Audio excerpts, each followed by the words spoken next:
Assalamualaikum Pak, apa kabar hari ini? Terlihat sehat kayaknya. Waalaikumsalam warahmatullahi wabarakatuh. Alhamdulillah sehat Pak Yus. Pak Yus gimana kabarnya? Dengan keluarga juga? Apakah sehat semua? Alhamdulillah sehat semua Pak. Kelihatannya ada hal penting. Ada hal apa Pak Yus datang ke sekolah saya pagi-pagi begini?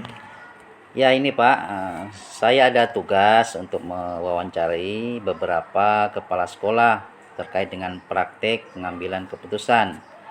Jadi boleh minta waktu nih Pak untuk mengajukan beberapa pertanyaan kepada Bapak. Oh begitu. Boleh silakan Pak Yus. Insyaallah. Begini Pak, selama Bapak menjadi kepala sekolah SD Negeri 012 Tanjung Pinang Barat, adakah permasalahan atau kasus yang Bapak hadapi sebagai pemimpin sehingga menimbulkan dilema dalam penyelesaiannya? Jika ada, boleh Bapak ceritakan kasusnya dan bagaimana Bapak menyelesaikannya? Oh tentang permasalahan. Memang ada Pak. Beberapa waktu yang lalu ada siswa kelas 1 yang jarang masuk sekolah. Informasi awal yang saya dapat dari wali kelas, infonya siswa tersebut tidak masuk karena kedua orang tuanya sedang bermasalah. Dan bahkan sampai tahap berpisahnya orang tuanya dan siswa tersebut menjadi korban permasalahan kedua orang tuanya. Dari dampak permasalahan tersebut sampai dengan saat ini lebih kurang 3 bulan siswa itu belum juga masuk sekolah. Baik Pak, lantas apa keputusan Bapak terkait permasalahan tersebut? Saya bersama majelis guru melakukan rapat dan memutuskan bahwa anak tersebut tetap harus bersekolah di sini.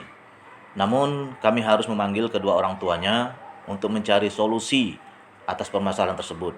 Dikarenakan sekolah tidak boleh sembarangan dalam mengeluarkan siswa dari sekolah. Menurut saya keputusan yang sangat baik itu Pak. Jadi begini Pak, ada dua jenis dilema yang saya pelajari di modul. Dilema etika dan bujukan moral. Dilema etika, kebenaran lawan kebenaran, sedangkan bujukan moral, kebenaran lawan kesalahan. Kalau menurut Bapak, bagaimana Bapak dapat mengidentifikasi kasus yang muncul ini?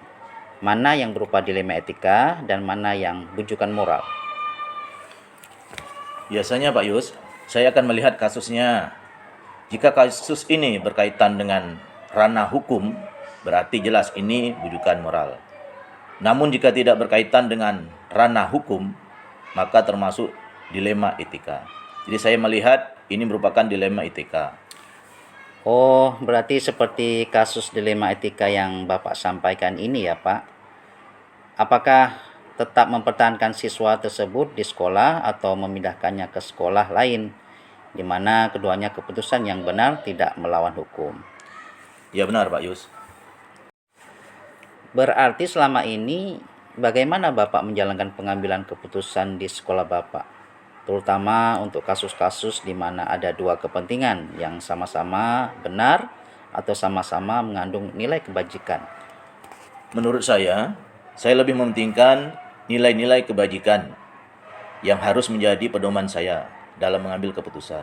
Karena dengan berpedoman pada nilai kebajikan seperti keadilan, kejujuran, kemanusiaan, dan lain-lain, insya Allah akan menghasilkan keputusan yang dapat menyenangkan orang banyak. Baik Bapak, adakah langkah-langkah atau prosedur seperti apa yang biasa Bapak lakukan dalam menyelesaikan dilema etika selama ini? Terkait permasalahan ini, biasanya saya akan melakukan 3 tahapan, Pak Yus. Di antaranya, yang pertama, saya akan mengkonfirmasi kepada orang tuanya dengan cara memanggil mereka ke sekolah. Yang kedua, mengkomunikasikan dengan majelis guru. Dan yang ketiga, saya akan melakukan refleksi bahwa permasalahan bisa diselesaikan dengan baik jika selalu berpikir positif. Hal-hal apa saja yang selama ini Bapak anggap efektif dalam pengambilan keputusan pada kasus-kasus dilema etika? Saya rasa Jika selalu mengedepankan komunikasi, maka akan mempermudah dalam pengambilan keputusan.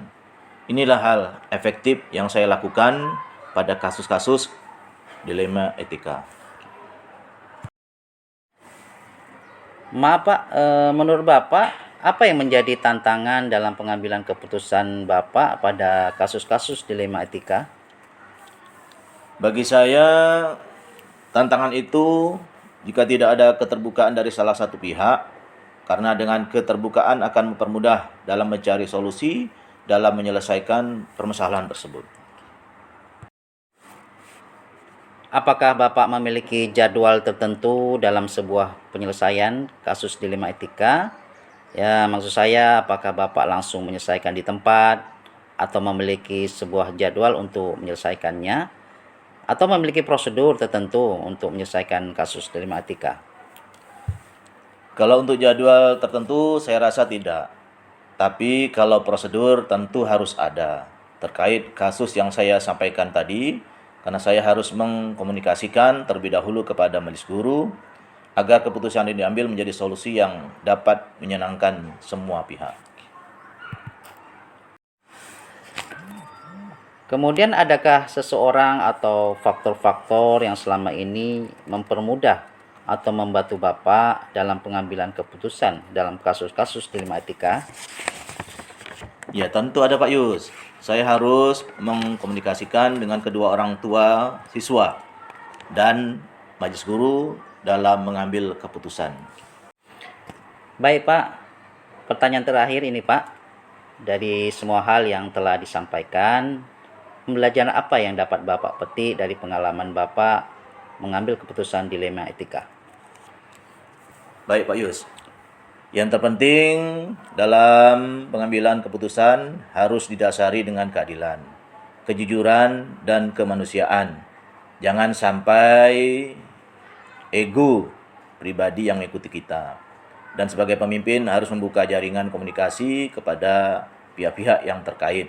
Sehingga keputusan yang diambil akan memberikan suasana kondusif, aman, dan nyaman pada orang banyak.